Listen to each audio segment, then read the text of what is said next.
Hello everybody. Today I'm going to give you a really simple lesson on making those photographs you take with your iPhone or your Android look better and look worthy of posting up on Facebook. So now I'm a graphics professional and most of my work is done in Photoshop, and I know it pretty well. I've been doing it for years and years, but of course when you're out and about you can't be using Photoshop, and to be honest with you, Adobe's offering on the iPhone isn't that great. So I use an app called Snapseed. Now this is free, unbelievably, because it's absolutely fantastic. Definitely free on iPhone. I don't know whether it's available on Android, but I would presume it would be, as it's a Google product.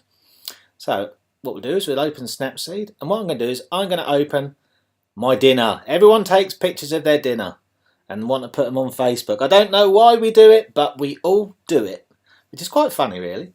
But anyway, when you look at this picture, you can see instantly that it's very dark in places and it's lost a lot of detail in the shadows. So for instance, if you look at the knife, you can't see the tip of the knife. Things like that. And then obviously we've got some very bright areas as well. So we can't just simply go in there and lighten the whole picture, because all the whites will just blow out. They'll just become over white, if you like. So what we need to do is we need to think, okay, it's the shadows that don't look great. So we're going to mess around with the shadows. Now in Snapseed you have a little pencil down there in the bottom right hand corner. You press on that and then it brings up all the tools that you've got available to you. Now I'm going to go into Tune Image. A lot of other editors do have a shadows and a highlight feature that you can mess around with. Now with Snapseed you just slide your finger up and down, and I'm going to go and find shadows, which is down there, and I need to lighten those shadows without lightening the whites. So this is what this actually does. We have a similar thing in Photoshop, and as you can see, as I slide my finger up, you can see that it's getting brighter. That would probably do for me. Maybe back off a tad. So you think, okay, that's a lot better already. But we also need to think, well, okay, we're sort of lacking contrast. Because we've upped the shadows, the contrast has changed. So we need to go and look at the contrast and just boost that up a little bit. Not massively, just a little bit. Now the second thing that I can see has happened is it actually looks a little bit lifeless, a bit colourless. So we need to add a little bit of saturation. Now I see a lot of photographs where people really do oversaturate it. Now I kind of like that, a lot of people don't. It makes it look false, but it makes it look cool. So it depends what look you're going for. In this one we're going to try and just stick to natural. So we're just going to up it a little bit. That'd probably be about right. Okay, so we're saying, yeah, that looks good. So I'm going to say okay for now. Now if we look at the picture and it come in, there we are. Now when we let go, you can see the tip of that knife now, can't you? You couldn't there, you can now. So it's brought out a lot of detail. Now if we want to take this a little bit further and maybe falsify it a little bit, it depends on your take on these things. I'm going to go in and I'm going to add what's called ambience. So again, this sort of filter, on a lot of other image editors, it might be called clarity or something similar to that. So it's basically the same thing. So again, I'm going to slide up, and what you're going to see, you're just going to start seeing the image pop a little bit. Just, if you don't know what pop is, the way I look at pop is it makes it a little bit more eye-catching. Okay, so that for me is good. So yeah, well, I like that. So now you might be happy with that and think, well, that's now good enough. Post that up on Facebook and show everyone what I ate for dinner.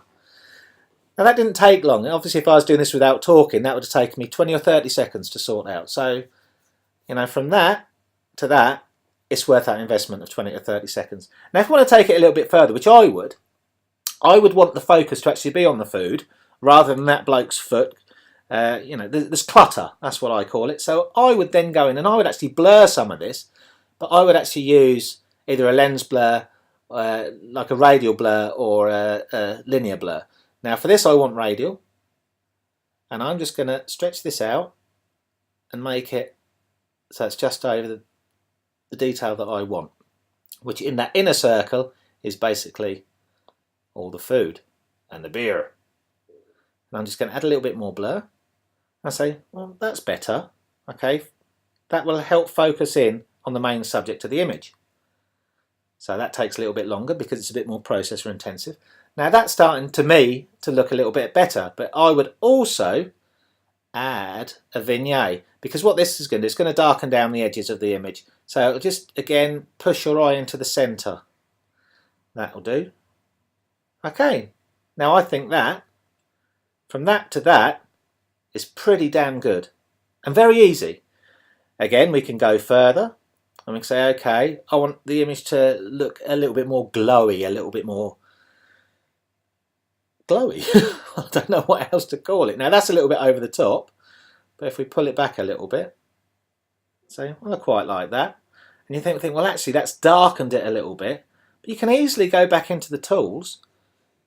Where are we? Tune image, and we could go brightness and just pop up the brightness a little bit. Done. So it's just thinking about what's happening in the image and adjusting it. It's really not difficult. So that one would say, okay, I'm going to save that and export it.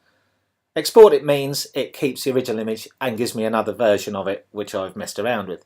So to me, that is a blooming huge improvement. Now we don't all take pictures of our dinners. So what I'm going to do is I'm going to open up a bit of a drab picture I took at Castle Ashby.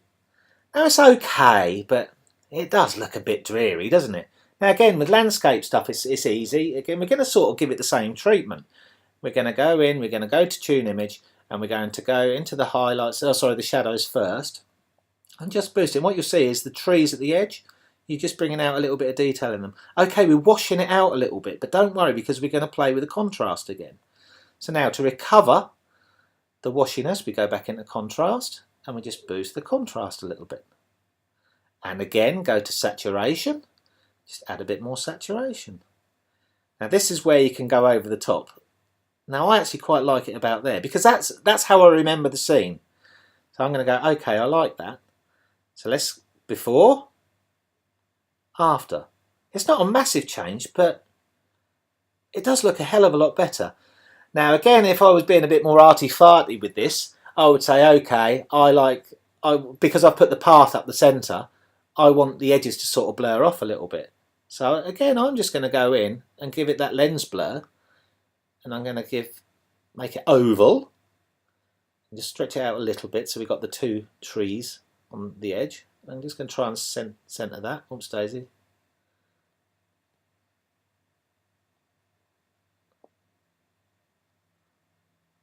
I'm not sure what's happening there, something's going weird.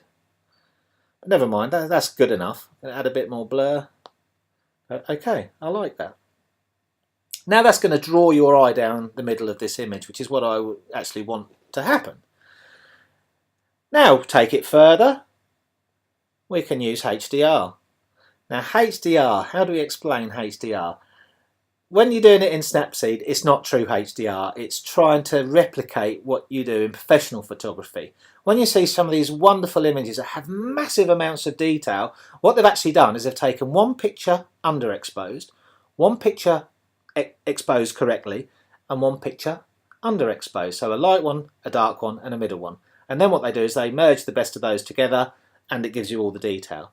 Now the filters on here that is faux HDR do actually work quite well. Now that might be a little bit over the top.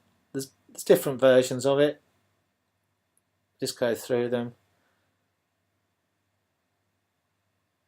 That one's probably the best for me, which is strong. Or is it? No, it's not. I'm going to go back to nature, the first one, and just pull that up a little bit. And that'll do me. Okay, now as you see, before, after.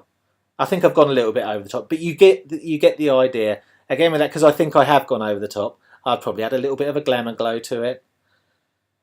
Go okay, and then I would probably just add a vignette. And that will really make you look down the centre of the image. And there we are. So that's how we took the photograph, and that's how we ended up. And this is all done with Snapseed. It's quick, it's easy, it's free, and I can't recommend it enough. It will transform your photographs, and I don't want to see any more crappy photographs from you on Facebook. I want to see you using Snapseed and making them look cool. And the other thing I don't want to see anymore, and I'm sorry, but you can't do vertical video. It looks crap. It looks good on your phone, looks crap online, looks crap on my telly, looks crap on YouTube. So there's my little lecture. That's in return for me showing you how I do this. Bye! Have a lovely day! See you soon!